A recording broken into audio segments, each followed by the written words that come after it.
2, 3. When the night has come, when the night has come and the land is dark. When the night has come, when the night has come and the land is dark. And the moon is the only light, and the moon is the only light, and the moon is the only light we will see. When the night has come, the night has come and the land is dark. When the night and the land is dark, night has come and the land and the moon is the only is the only light we'll see. moon is the only light we will see. No, I won't Don't be afraid. be afraid.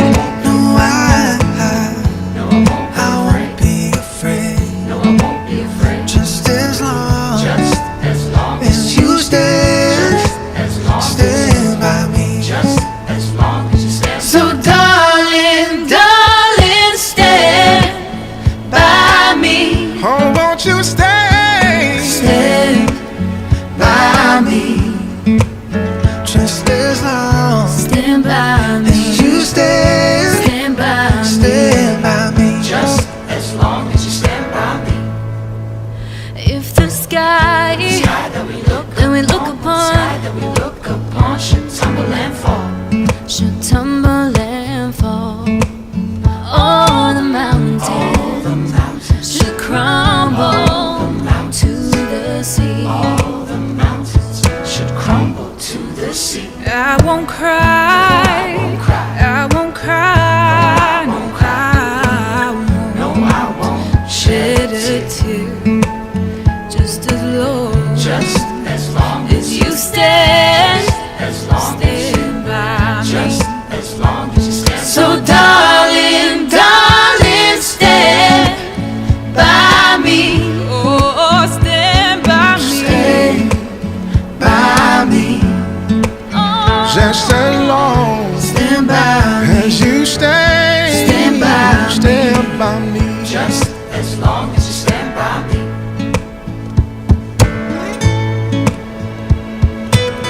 Oh, stand by me. Won't you stay as long, Just as long just as long, just as long stand by me. just as long as you stand by me. Whenever you're in trouble, won't you stand by me? Oh, won't you stand by me? Just as long Stand by me. as you stand, Stand by me. stand by me.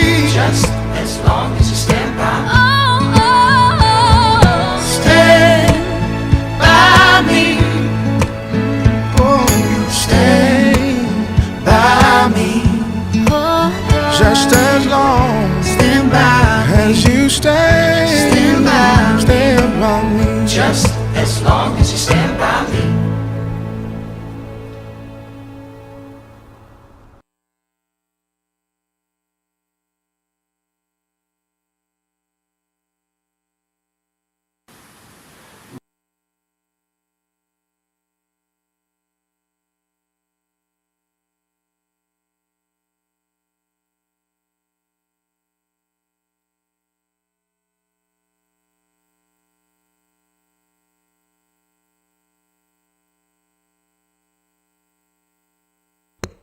There we go.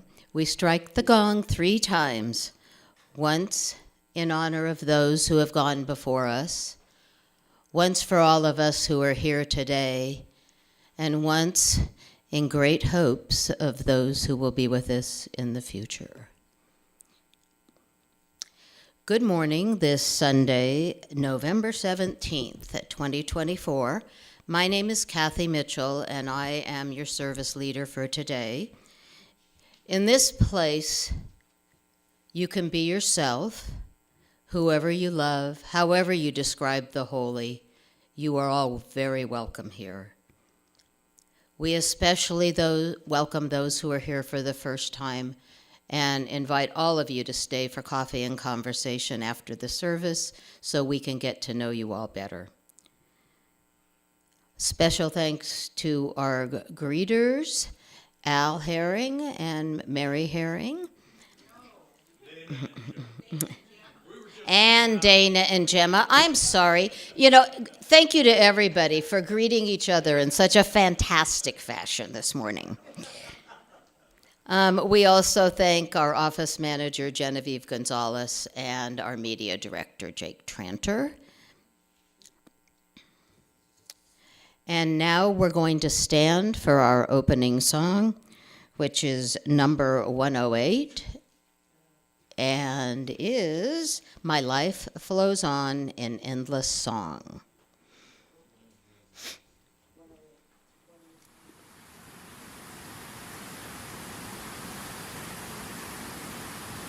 My life goes on in endless song above earth's lamentation. I hear the real, though far off hymn that hails a new creation. Though all the tumult and the strife, I hear the music ringing. It sounds an echo in my soul. How can I keep from singing? What though the tempest round me rolls?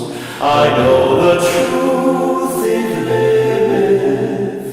What though the darkness round me grows? Songs in the night it giveth. No storm can shake my inmost calm, while to that rock I'm clinging. Since love prevails in heaven and earth, how can I keep from singing? While tyrants tremble as they hear the bells of freedom ringing, when friends rejoice both far and near, how can I keep from singing? To prison cell and dungeon vile, our thoughts to them are winging. When friends by shame are undefiled, how can I keep from singing?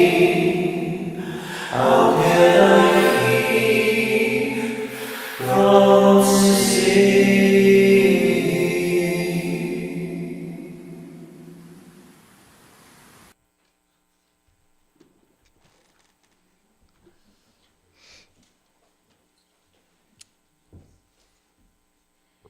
And now is the time for our fish collection. We move in compassion for those in need in our communities. Our service to the larger community is to collect food and money for the Fish Food Pantry. This support of the Fish Pantry is a combined effort of several Roseburg area churches.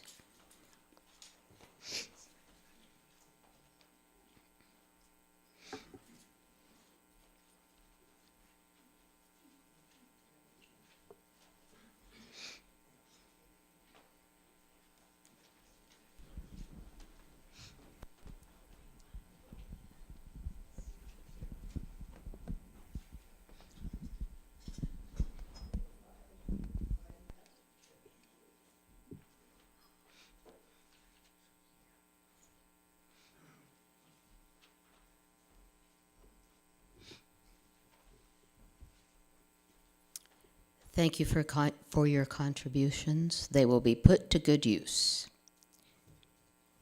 And now our opening words. This, my dear, is the greatest challenge of being alive. To witness the injustice of the world and not allow it to consume our light.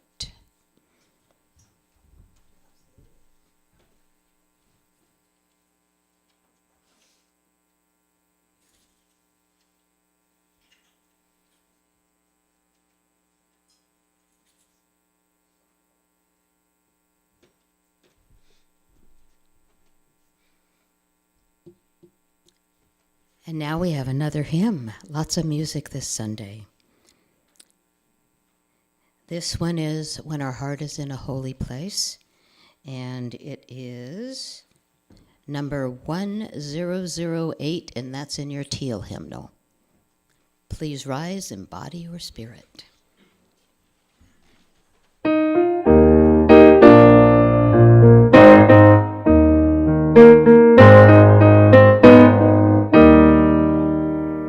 When our heart is in a holy place, when our heart is in a holy place, we are blessed with love and amazing grace. When our heart is in a holy place, when we trust the wisdom in each of us, every color, every creed and kind, and we see our faces in each other's eyes.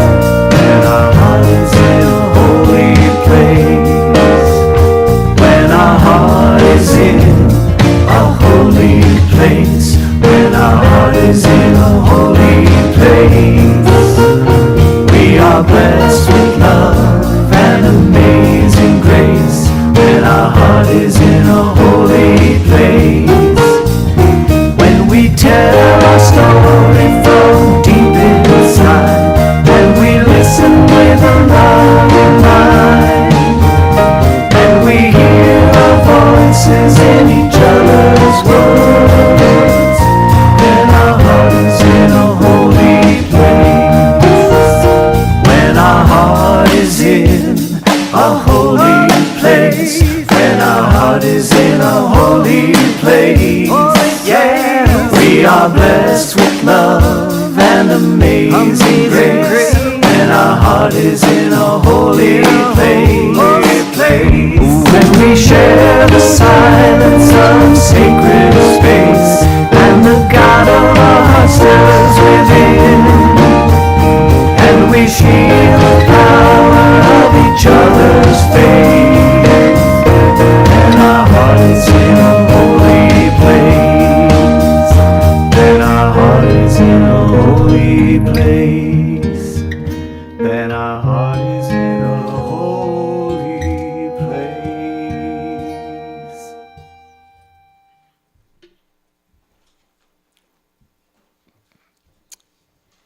We take this time to share our joys and concerns with silent or spoken candle lighting.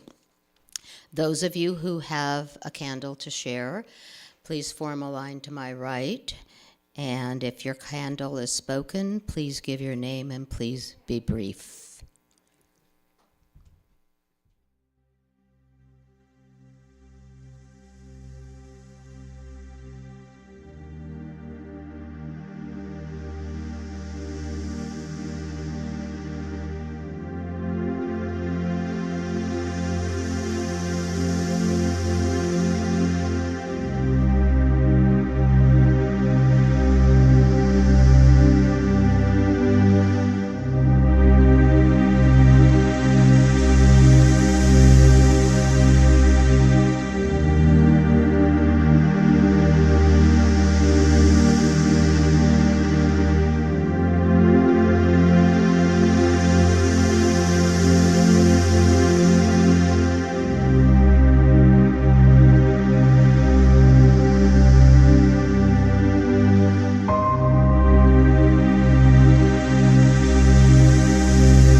In our church offering, coming next, we're supported by the voluntary generosity of all who join with us. Thank you for your gifts.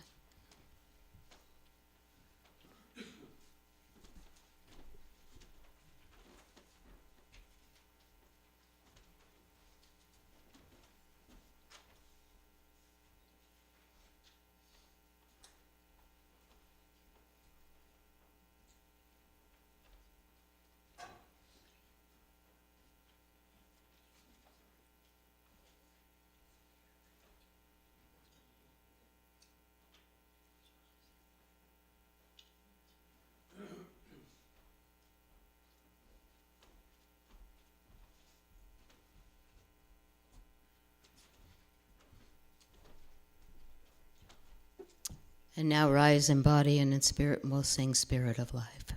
Or no, we won't. We'll sing From You I Receive.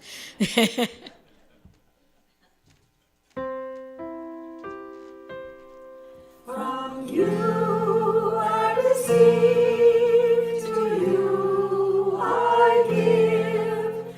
Together we share, and from this we live. From you I receive, to you I give. Together we share, and from this we live.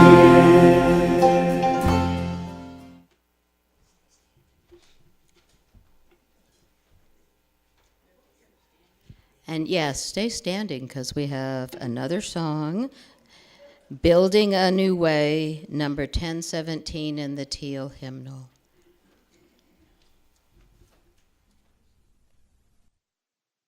We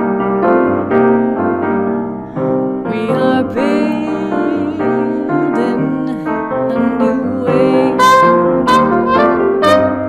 We are building a new way. We are building a new way, feeling stronger every day. We are building a new way. We are working to be free. We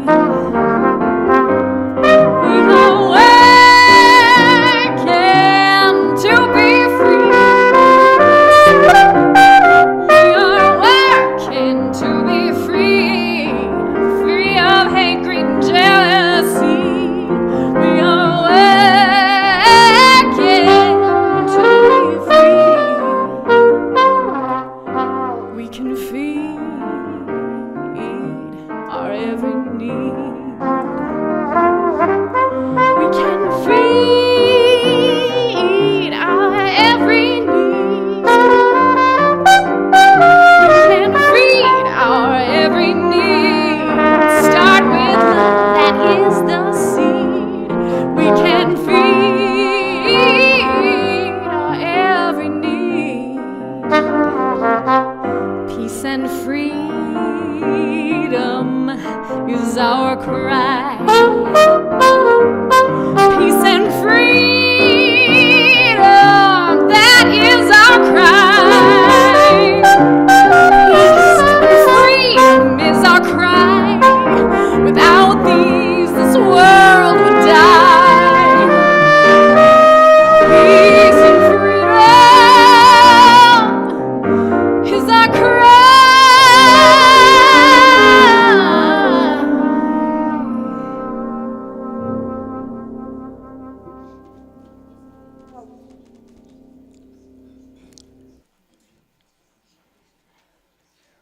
And now I have the pleasure of introducing our speaker for today. Reverend Stephen Landale has been privileged to serve as a hospice chaplain for over 12 years, working out of Eugene, Springfield, and Corvallis.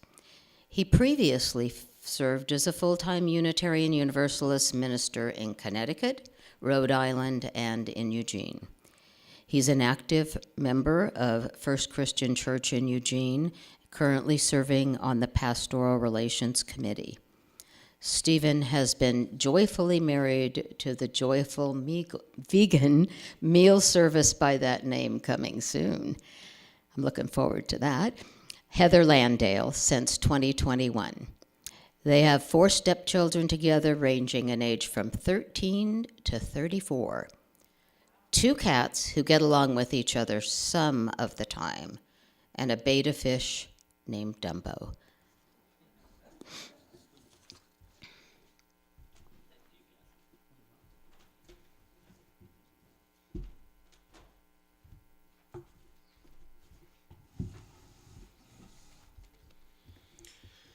Good morning. It's good to be back with you again. One of the challenges preachers face is knowing that on any given Sunday, the people coming through the door carry different needs. Some are hurting and need comfort. Some are comfortable and might respond well to a bit of challenge. Some are confused, even bewildered, and seek direction or at least a framework of understanding. Some may feel defeated, even depressed, and deeply feel a need for hope. Over 25 years of preaching, I've learned to consider these things. So if my sermon is more of an afflict the comfortable kind of sermon, for instance, then I make sure that parts of the service are truly comforting the afflicted. But this is one of the first times, I think the only other time I can think of was after 9/11, when I stepped into the pulpit also needing every one of those things over the preceding week or two myself, and often 2 or 3 in the same day. I sense this may be true of many, if not most or all of you, so I'm going to attempt to offer some comfort, some understanding, some challenge, and some measure of hope. I'll be sharing from my own on-the-ground learning in Pennsylvania in October and the weekend before the election. Please take what you need and leave the rest. Another note, there may be here some of you feeling relief or even joy today due to events in your personal life or to the election or anything in between. You too, and all that you are experiencing, are welcome here. My ministry today is primarily focused on those who are struggling with the results of the November 5 elections, especially the presidential election. However, if you had a very different response to that election, please know that while my words generally aren't directed at you, they very much have you in mind as well. We don't always practice our openness and respect perfectly, especially with regards to political beliefs. But Unitarian Universalism is committed to respecting the inherent worth and dignity of each person. And we are committed to a free and responsible search for truth and meaning, which requires, I submit, a genuine spirit of openness and curiosity rather than judgment towards the ideas, styles, and loyalties of others, especially when they're very different from our own. I am fully committed to supporting that approach and trust that we all are, as best we can, better some days than others. For comfort, I'd like to double down on some of the things Reverend Dennis Reynolds shared with you last week. If you are struggling now, scared or angry or bewildered, please give yourself permission to step back. Step back from the news, especially, from social media, anything that might be triggering for you. I've put on the news for 2 minutes and heard some things that literally led me to scream in the car. Turned it off, said I need to focus on my hospice work. Notice how activities leave you feeling, and cut out the ones that raise your blood pressure or leave you feeling low or less than others. Practice mindfulness. Count your blessings if you want to. specific blessings, you might try writing them down or talking about them out loud. Journal. Create art or music or someone else's art or music or theater. Laugh. It's so good for the soul. People are even attempting laughing meditations where you force yourself to laugh. It's just good for your body. Then after a while, especially if you do this with others, you start laughing at the other people laughing. So it becomes genuine. Heather and I have been watching more sitcoms lately. Or you also may just want to do a whole lot of nothing. Give yourself permission for that too. You'll have time for action later, and it will be more mindful, effective, and satisfying if you first take a big step back for as long as you need. A word of hope now as well, if that might bring you some comfort. The United States of America has weathered all kinds of changes. Almost every step forward has led to a step back, or say 4 steps forward and 3 steps back. If you measure the state of our country by the first Unitarian Universalist principle of affirming and promoting the inherent worth and dignity of each person. And if you took the long view to see the progress, it's very important to take the long view.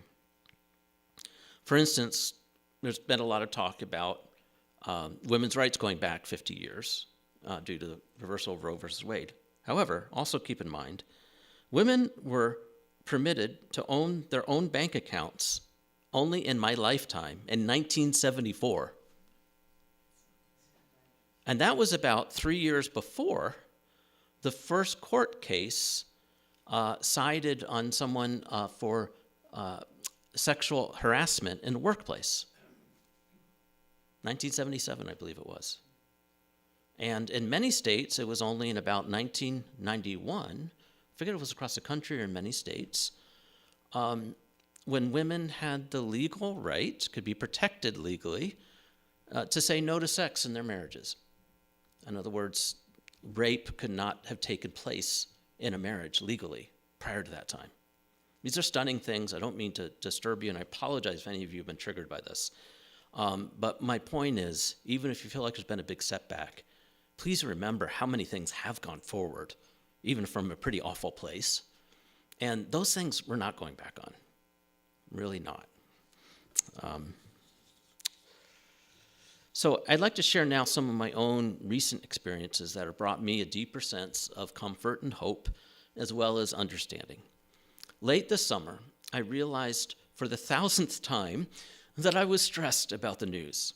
Like so many people, I had consumed tremendous amounts of news, taken to doom scrolling on my phone, and spent hours discussing and sometimes debating political concerns with others. And that made me feel like I was doing something. I was stressed. And some part of me knew that despite all this news consumption, I wasn't really doing anything about it. So I decided to calculate my ratio of consuming and discussing news about national political concerns to actually doing something, a ratio. It was a surprisingly easy calculation. I didn't need a calculator. The ratio was infinity, because thousands of hours consuming and complaining and all the rest, divided by 0 hours doing any kind of political or activist work equals infinity. Just thought I'd throw that out for the math nerds. So I decided to start by writing postcards. A site recommended by a friend, Progressive Turnout Project, had a link for this. I clicked on the link and found that they already had all the postcard writers they needed. But what they did have a need for was door knockers in swing states. Now, I had already thought about going to my hometown, Williamsport, Pennsylvania, to see if I could influence a few votes just by hanging around with friends or something like that. I signed up. Now, I'll be glad to show you the cool technical aspects of door knocking after the service, if you like, especially the minivan app. I forgot to bring my phone up with me and show you. It's very cool. But my job with Progressive Turnout Project was to see if people have voted, and if not, what their plan was, and to answer any questions and help them make firm voting plans. Like, for instance, on election day, people say, I'll vote on election day. I'd say, well, do you know where your poll is? And my app would show them where their poll was, where they go. And I'd say, do you have a plan for transportation? It's a bigger issues in cities than small towns. Like where I went to Williamsport, people are like, yeah, I'm voting 4 blocks over there, and they'd know it. But for a lot of people, the transportation's an issue. So it could be very satisfying. And one encounter was especially satisfying. I met with an older, very isolated man, and just poor hygiene, a lot of things not going well for him. And he was furious at former President Trump from a Christian basis. He really felt that he was misusing Christianity. And that was his source of motivation for this. And I told him where the polling place was. He says, I can't get there. I have emphysema. So I had him write down his contact information, got back in touch with one of the organizers, and I got a text message the next day saying we have a ride assigned for him. One person got to the polls, at least because of me, and I think several others did as well, but that was one I had confirmed. It's very satisfying. A handful of undecided voters spoke with me. I should also say I did some door knocking also for Harris / the PA Democrats campaign. And there, as opposed to Progressive Turnout Project, where we're supposed to just sort of be neutral when we show up at the door and just talk about getting out the vote and actually not talk about candidates. With a campaign, you could talk about candidates and issues if you wanted, which had pros and cons. And I spent some time talking with undecided voters, and that included a moderate Republican woman who was interested in talking and learning, which doesn't always happen, but it did sometimes. And one point I made to her was about the pro-family policies of the Democratic Party. And I said, actually, I think the Democratic Party is really the pro-family party. And said, Head Start, oh yes, wonderful program. Democrats started it. Republicans might shut it down. And child tax credit. Cut the child poverty rate in half. Just let that sink in a little bit. And said, Democrats started that and wanted to continue it, and Republicans discontinued it, voted to discontinue it. So from points like this, so I was able to have some reasonable conversations. I also did have someone yell at me and tear up the material I'd left there with them. Only one ugly encounter, unfortunately, was towards the end. Now, I could have gone to any swing state for this work. Arizona is much closer to Oregon. If I had done so, I probably would have had more time for door knocking, less time for travel. Or I could have canvassed in Pennsylvania, closer to an airport like Philadelphia or Pittsburgh. But I sensed that I would be most effective in my hometown, Williamsport. I guessed correctly that there were going to be lots of canvassers coming in around the borders of Pennsylvania, like from New Jersey and Washington, D.C., and they were. And I also wanted to go to my hometown. I hadn't been there for 17 years, and I thought it would be good to give me a chance to reconnect with people and places. So I flew into Philadelphia and drove a car 3.5 hours to Williamsport from October 12th to 19th. And it was one of the most spiritually renewing times of my life. Each day, I took some personal time and some door-knocking times.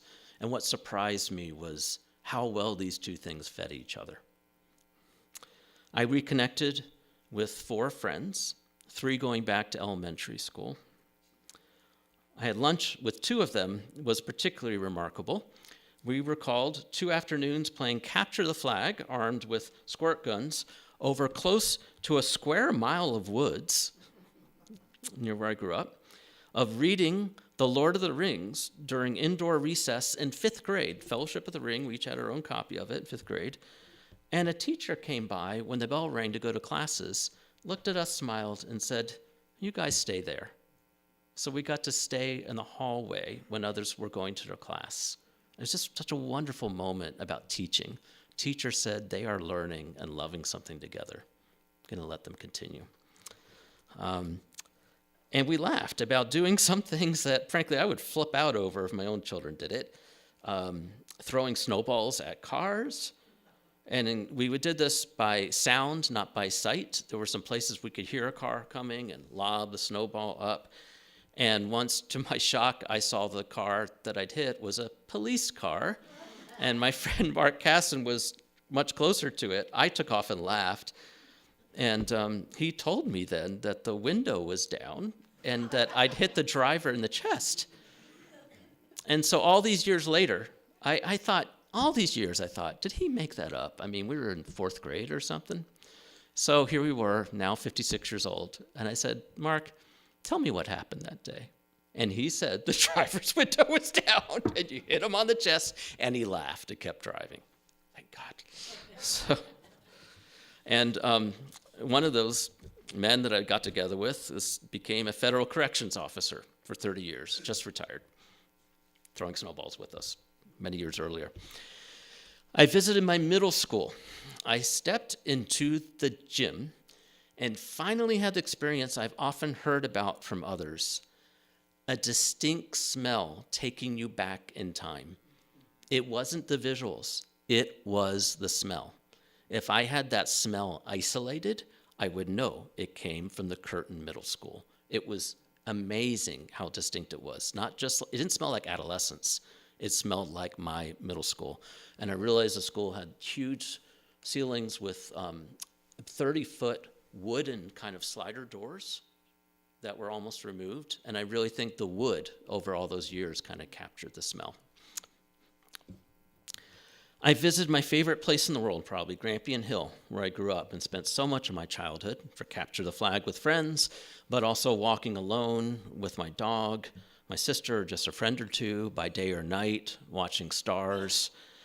I got down on my knees and felt the soft moss on the north side of the hill. I'd completely forgotten about that moss.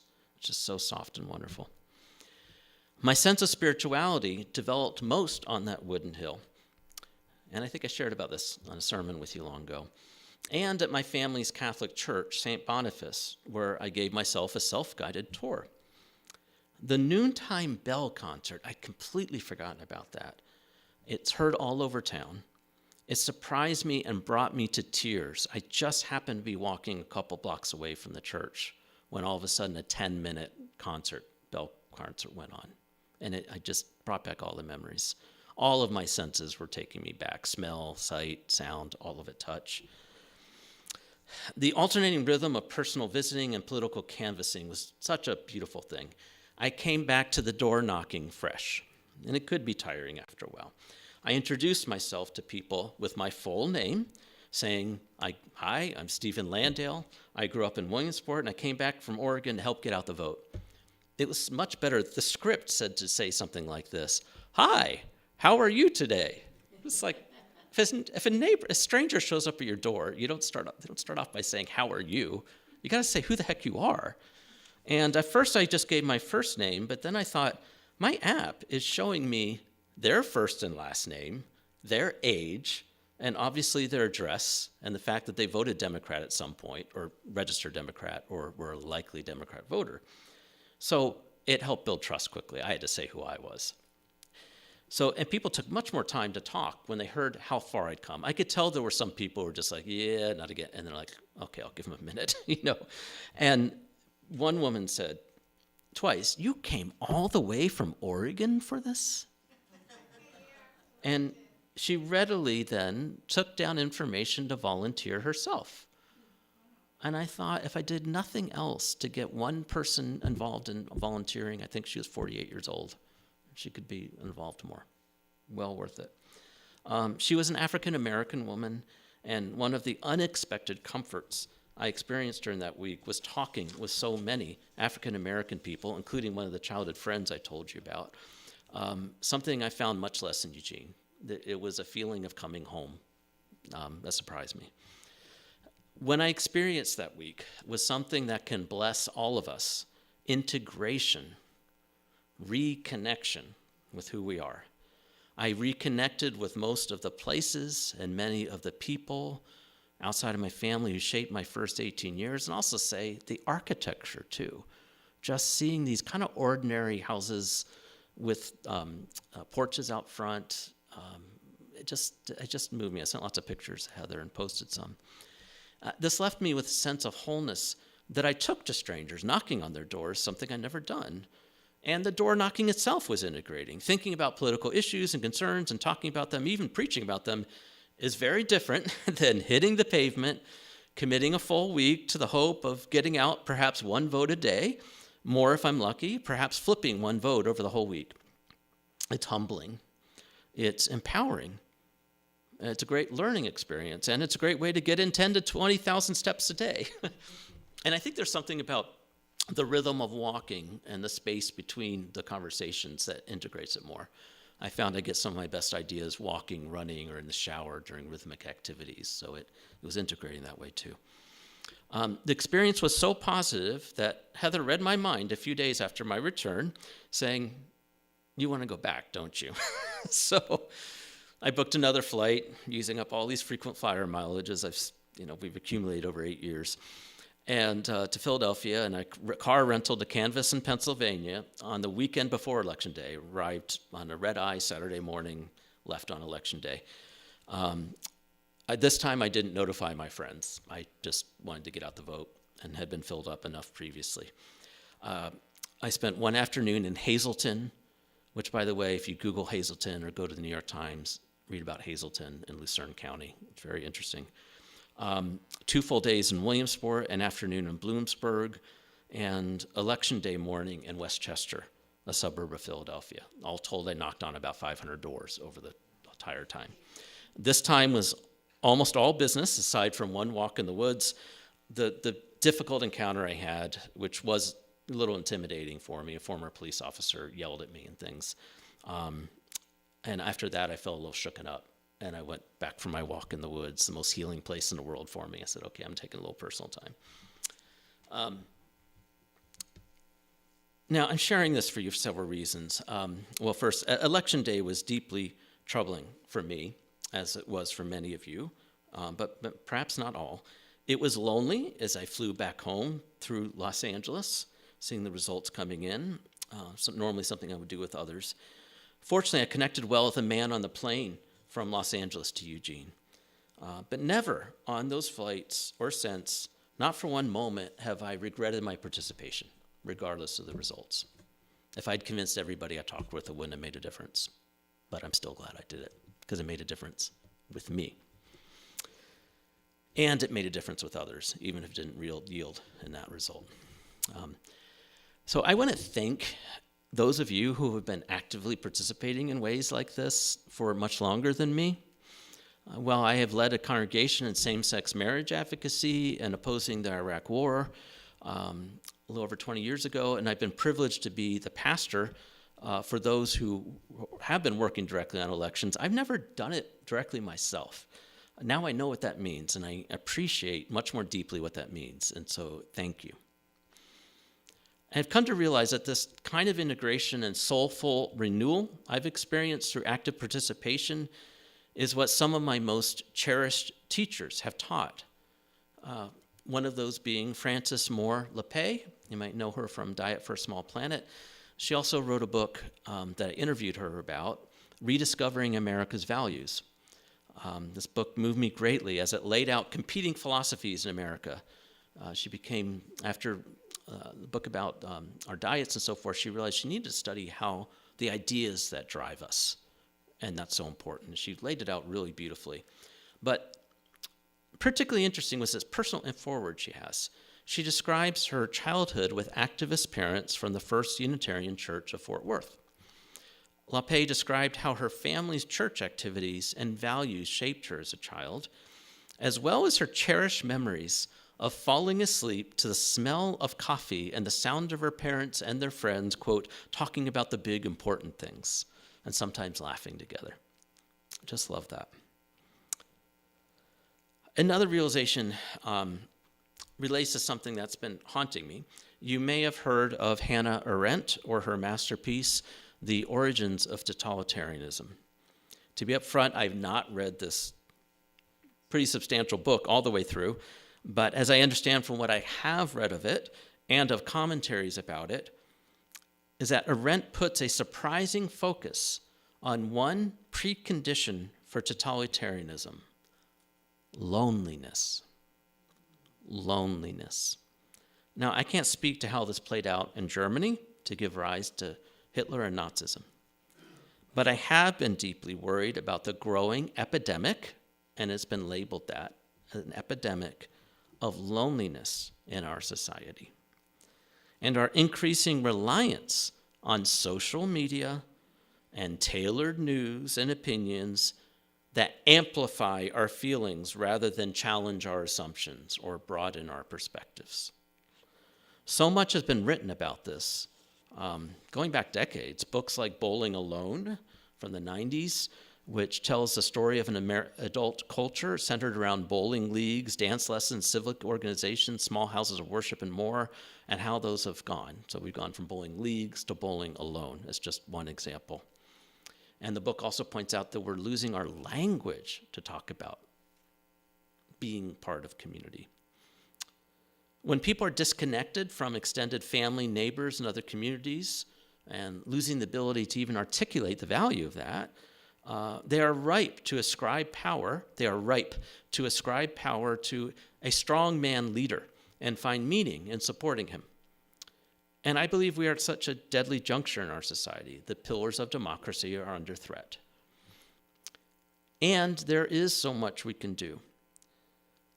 And a lot of that's local. So first, thinking about how pivotal loneliness is for the bad stuff, doing something to address loneliness is really good on so many levels. So keep supporting, please, your fellowship here and other organizations of which you are a part. The greeting you do, the little things like this, and truly being open to all people. The great 19th century observer of American society, Alexis de Tocqueville, said that voluntary associations like yours are the lifeblood of our country. He feared what we would become without them because our individualism or materialism are so strong. So he was worried about our individualism and materialism, but he said the voluntary associations are what keep us healthy. So please get involved in protecting and strengthening our democracy if it matters to you. I imagine many of you already are for much longer than me, and again, thank you. I'd like to close with what I learned from the more difficult conversations I had in Pennsylvania. Now that I've been back a couple weeks from my last trip and 4 weeks from my first trip, the longer one, I find that I'm thinking most not just about the people I helped get out the vote, but those who surprised me and said they were voting for Trump. And I just needed to listen. I wasn't going to change their mind. So what I found from this particular experience is that whatever tendencies I have to demonize or hate the other side is now less after canvassing, not more. My hospice work, where I'm literally taken into the homes of people across the political spectrum, I mean, at a very most tender time in their life, I have to leave all judgment at the door and truly leave it there and just appreciate them as people, and it changes me. It's protected me from much of the polarization and demonization I see in others, including progressive friends. But this time in Pennsylvania has as well. Now, I avoided the strongly Trump households. Once in a while, my app would show me an address, and it was like Trump flags all over it. So we just instructed to skip it and go on. Don't have an argument. However, each day, I believe, I spoke with one or two people who were voting for Trump, and I made a point to hear them out and talk. And I was surprised. In all but one case, there was a decent conversation. And many people said before I did, you know, I just think there's too much division. And we shook hands. I made a point of doing that. In all but one case, I was able to do that. And that gave me some hope, despite differences that we're hearing. And in Pennsylvania, where things are been so amplified. It doesn't always go this way. But when I'm one-to-one with someone, and when we're both away from our tribes, and we have a tribe, this might be included in that, that kind of human-to-human connection happens pretty naturally. One example I want to tell you that caught me off guard was when I was getting my shuttle ride from the airport to the car rental place. I think it was on my second trip. The shuttle bus driver, I'd say African-American man, a little older than me, maybe 60, early 60s, looked kind of tired. And I just chatted with him, and I asked him how long he'd been working there, and he works all weekends because he works full-time for UPS, and he never gets a day off. And he says, I don't know if I'm going to be able to retire. So that's his baseline reality. Does he have time to get into the news like I do? Do these, concerns like pillars of democracy that mean so much mean as much to him? He's just, really is one of those cases where it's like the price of eggs and those things does resonate.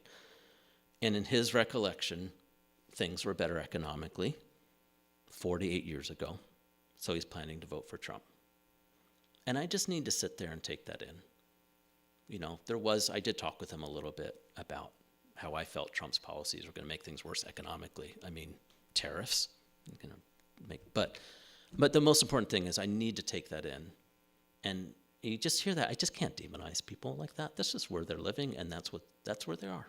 That's what's important to them. That's how they see things. I think it's important for all of us. So I just wanted to give you that one example, and there were others. So I could just feel in my bones that if nothing else, in these conversations, the other side was being humanized for each of us, me and the other person. And this gives me hope. And I wanted to say the repetitive experience of speaking with so many strangers in such a short period of time helped dismantle further the importance of categories in my mind. And I think this is extremely important, and I'll say for liberals and UUs. I can see these categories repeated in the grieving posts of progressive friends. One summarized on Facebook the election as a time when, I wish I'd screenshotted or something, but it was like, women voted for less control of their bodies, immigrants voted for mass deportations. The suggestion was 4 or 5 groups were voting against their own interests. And it's very, I might have even liked it at first, but the kind of conclusion is, at least subconsciously, is all these people sadly and stupidly voted against their own interests. And I do think that this kind of thing, simplifying it and judging people by their category and what their interest should be by what their category is very condescending and accurate. And if we've been hearing anything about what's driving the culture wars from the progressive contribution, it's exactly this. How can you people be so stupid? I'm serious. And just not saying that to someone isn't enough. Like, if we're thinking it and saying it to our friends, it comes out with others. It will come out. Or they'll hear you saying it in a restaurant or something like that. So I hope we all can avoid making the common progressive contribution to the culture war of being condescending and judging people by groups. I'm kind of a little tired about that. Sorry. I read Hispanic immigrants, for instance. We had this idea that they should vote against a politician who plans on mass deportations. Well, that first visit I mentioned Hazleton. I just picked it out because it was on the way to Williamsport, and I didn't want to drive all the way there. I didn't realize that in the last 20 years, Hazleton's become about 2/3 Hispanic, specifically Haitian. And there's an article in the New York Times about this right now. And in this neighborhood, there were a lot of Trump flags and things too. It's some good conversation, a lot of things I could share about that. But it led me to do a little more research, and I follow Ezra Klein a lot on New York Times, great podcast, and he interviewed a Republican pollster who basically predicted what happened in this election years ago. After the last Trump victory, or actually even I think when Biden won, he noticed that Hispanics and other groups were shifting to Trump. And so he polled them to find out. And one of the proportionally, the area where Democrats lost the most votes among Hispanic voters was around the Rio Grande River in Texas, near the border. And the poll revealed that. And he asked, what's the one thing that most bothers you about Democrats? And he thought it might be woke stuff or this or that. And what most bothered most voters there was they perceived the Democratic Party to be the one that gives handouts to people who don't deserve it. So there's a lot of resentment among people who played by the rules, took their time, and did the process the right way. And then they see Democratic support for people who are kind of cutting in line and coming over. And I'll say the word coming over illegally. I won't say the people are legal, but I think it's a neutral, objective thing to say that the coming over was illegal, even if justified, even if I would do the same thing in their desperate situation. So I think that just having some empathy. And so the sense was Democrats are there to help the people come over illegally, but what about us who came over legally? What are you doing to help us prosper? So that's just something. And then there's also just individuals who have their own reasons, culturally, religious, and otherwise. So it's complicated. People are complicated. And I think we need to have curiosity rather than quick judgment. And finally, I just share, one of the most difficult parts with me was with my longest term friend there. So I told friends I was coming, and one of them was a longtime Republican. I spent so much time at their house, and his dad was a diehard Republican, things, but more moderate. This was, 40 years ago. It's different then. And I told him I was coming, and very quickly he said, would you like to stay with me? And there's something else in his messages that led me to believe that maybe he was a never-Trumper Republican or moderate, as many were, as another friend was. And I got there and I found out he and his wife are still likely voting Trump. They don't really like his personality. They wanted to vote for Nikki Haley, but they just can't vote for a Democrat. And we had a very difficult conversation one night. I mean, again, this is my best friend from third grade through high school, and kind of lost touch later. I was the best man at his wedding in his 20s. And I was afraid it's like Tuesday or Wednesday, and I'm staying with them several more nights. And we're going to go to sleep angry with one another. And I said, you know what? I don't want this to end on this note. I said, so how about we both try to paraphrase what some of the things the other person said? And he was kind of shocked by how I could not just parrot, but repeat back what his concerns were. And I added some, because I have some critiques of liberalism and democracy, or Democrats, as you picked up. And he was kind of taken aback, and he did some of that for me. And I didn't ask him, we didn't talk about it anymore. I don't know how he voted. But I was able to kind of make peace with a friend who was like family to me over this by simply listening and sharing his perspective, even though I disagreed with parts of it passionately, but I got some of it. So I offer that to you. So it's not all just the election results. It's not about how people voted. There's so much here. It's about what's in people's hearts, and recognizing it's complicated, trying to avoid the simplistic assumption that we're right and they're wrong. And I do believe that millions of people will regret their vote for Trump, especially with the tariffs. But there's so much so much is out of our control. But there is things that are our control. How we respect others and live out our values. How we make human-to-human connections with others. Speaking and listening respectfully with curiosity and not with judgment. Genuine curiosity. And I know that that has transformed me and has been even more important than one or two votes I might have flipped. And those people I got to the polls, I'm proud of that too. But I'm most proud of learning to do that more, bring more curiosity and less judgment. I invite you now, I'm going to join with me in a responsive reading. I think I left my hymnal there now, so I need that. Connections are made slowly. It's number 568. Connections are made slowly. The Seven of Pentacles, and I apologize, service has gone a little longer today. Thank you for that. And you can stay seated for this. I will read the Roman text, and you can read the italics in response. 568 by Marge Piercy. Connections are made slowly. Sometimes they grow underground.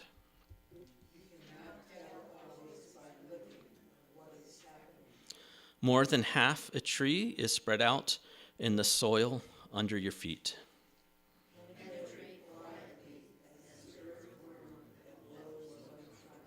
Fight persistently as the creeper that brings down the tree.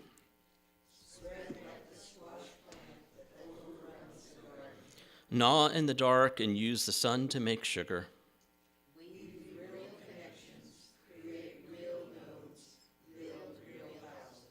Live a life you can endure. Make love that is loving.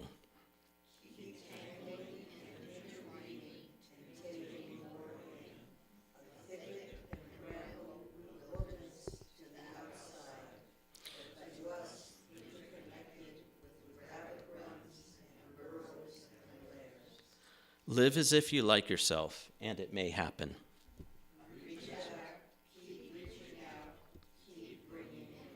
This is how we are going to live for a long time, not always.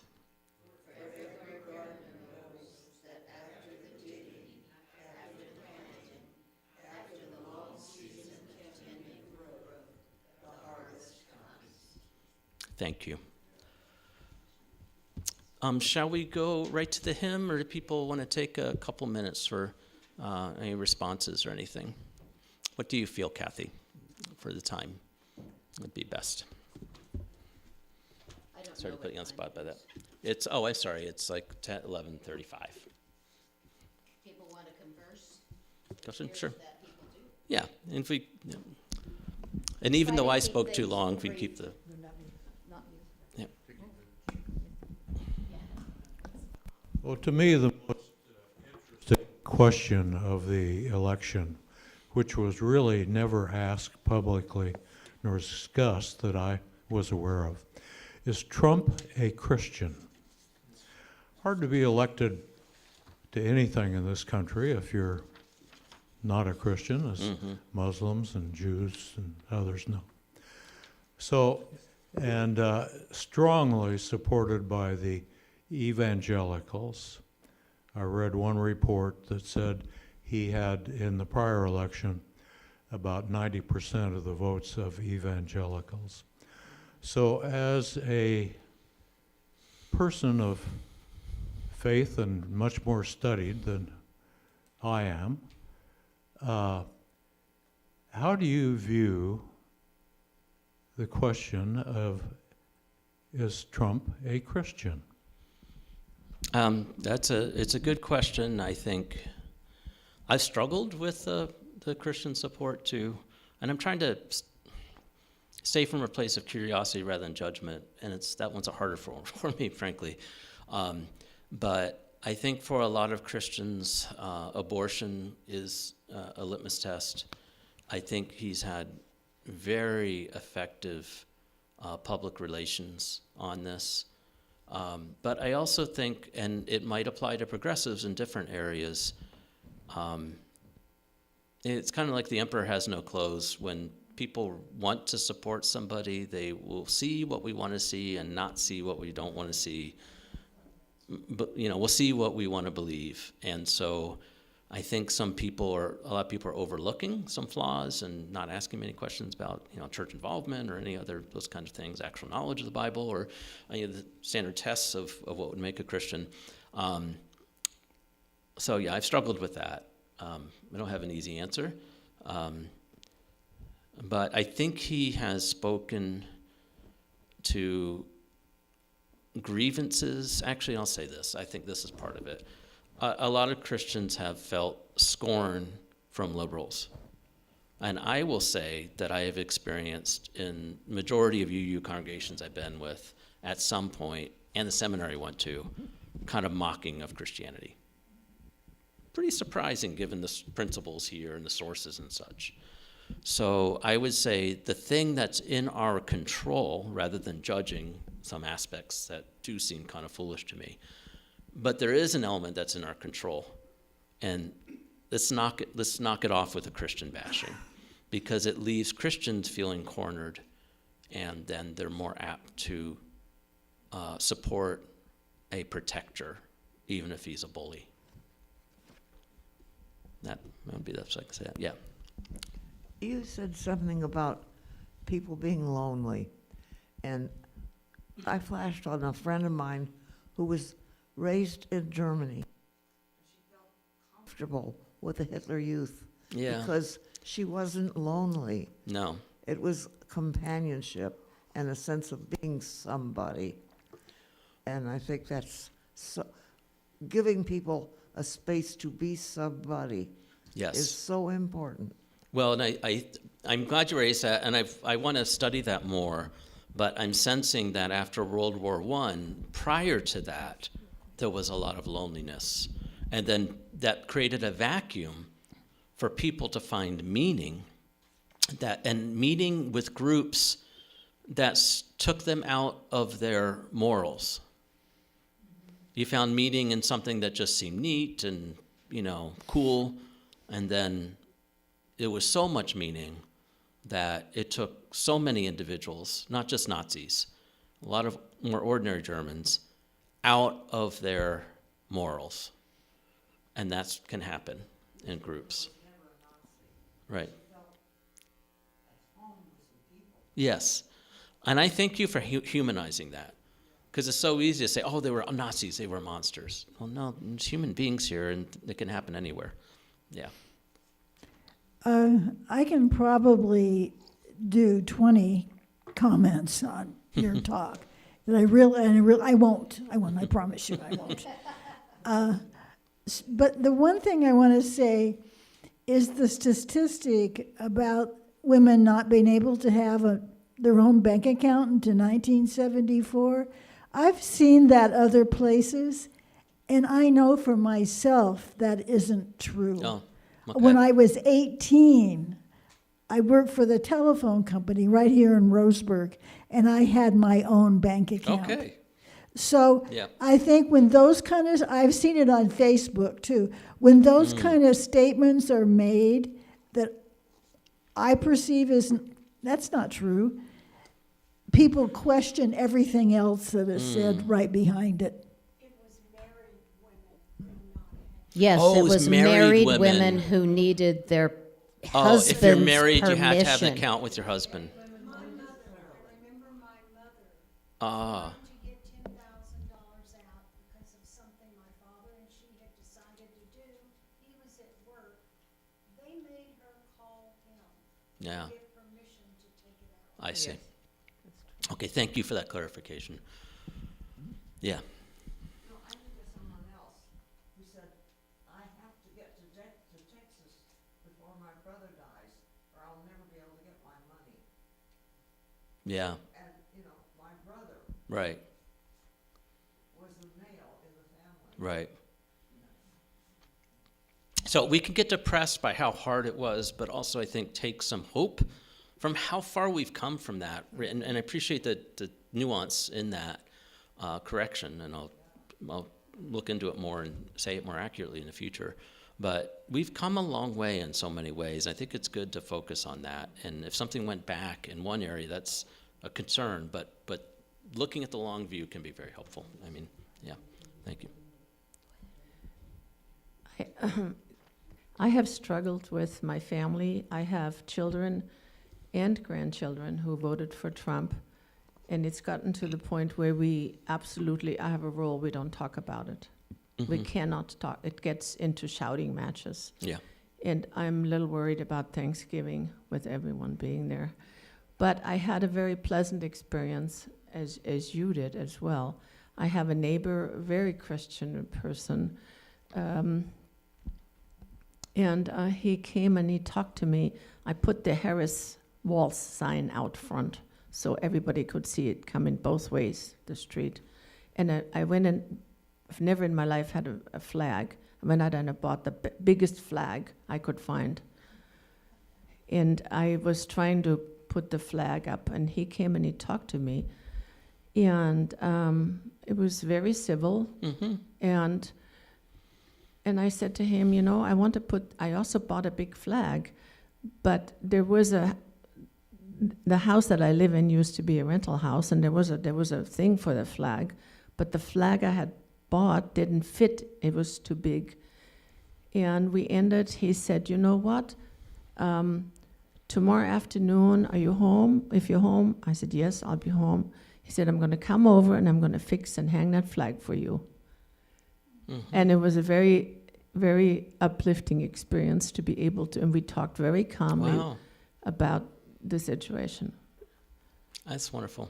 Yeah. Well, try to foster the positive ones and do mitigation on the negative ones. And if there's anybody in your family you're going to connect with, I would guess it's in a one-to-one conversation. Because, again, people don't want to lose face or be seen as weak or caving into the other side when you're with groups. And that can apply to us, too. So, but maybe you can have a conversation, maybe, in your family like I did with my friend, and say, this has gotten heated, but I'd be willing to hear back some of what you said, and would you give that a try too? And even if they can't do it, and you're doing it, it'll make a little bit of a difference. Yeah. Okay, I'll try to make this short. You had mentioned early on in your sermon that ideas drive us, and that's what drove us all to the polls, whether we voted in person, you know, or whether we mailed it in. And that's what also has led me here, is the ideals of the UU, and those are all ideas that we strive for. And I really resonated with what you said when you said, try not to demonize. Try not to make other people wrong for their ideas. Even because I may think differently than you doesn't mean that I'm always right. Not at all. And trying to humanize, there are things in my control. And that is something that I can control, is trying to humanize, trying to make sure I see everyone as human like me with ideas. And that is something that is in my control, and that is something that is in our control. Thank you. Thank you. It's wonderful to hear. Thank you.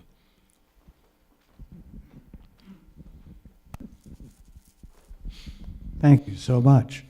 And the lady who said about Thanksgiving, how many people have been to a Thanksgiving where something hasn't happened like that?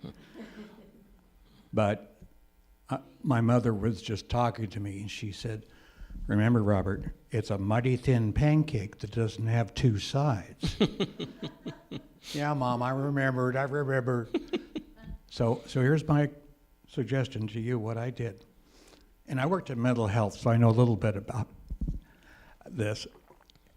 What I decided was, maybe there is something that Mr. Trump and I share. And I thought, yeah, okay, there is one thing. We both eat pizza with a knife and fork, and that's okay.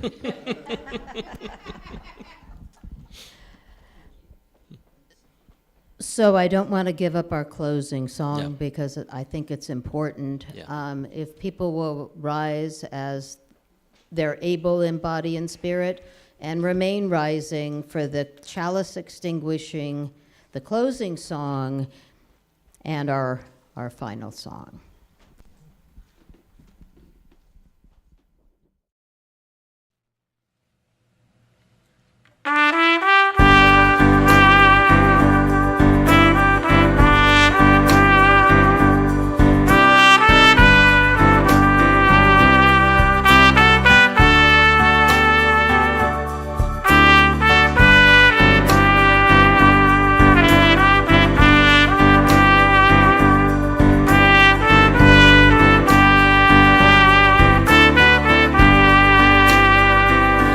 Love will guide us, peace has tried us, hope inside us will lead the way on the road from greed to giving. Love will guide us through the hard night. If you cannot sing like angels, if you cannot speak before thousands, you can give from deep within you. You can change the world with your love. Love will guide us, peace has tried us, hope inside us will lead the way on the road from greed to giving. Love will guide us through the hard night.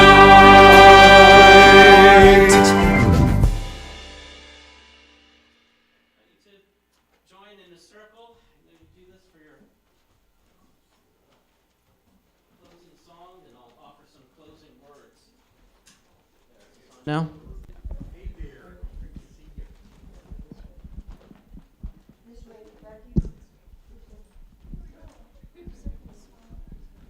So the words of Dorothy Day. People say, "What is the sense of our small effort?" They cannot see that we must lay one brick at a time, take one step at a time.